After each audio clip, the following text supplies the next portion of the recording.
This one is it's a crazy looking knife. And decorative.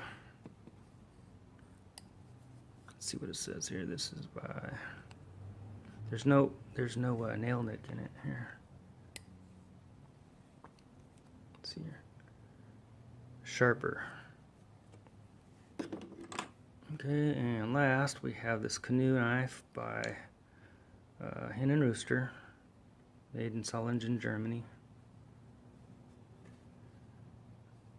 It's got a pin blade on this side.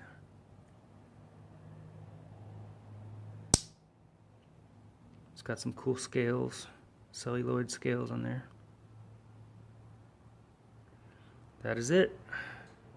Thanks for watching.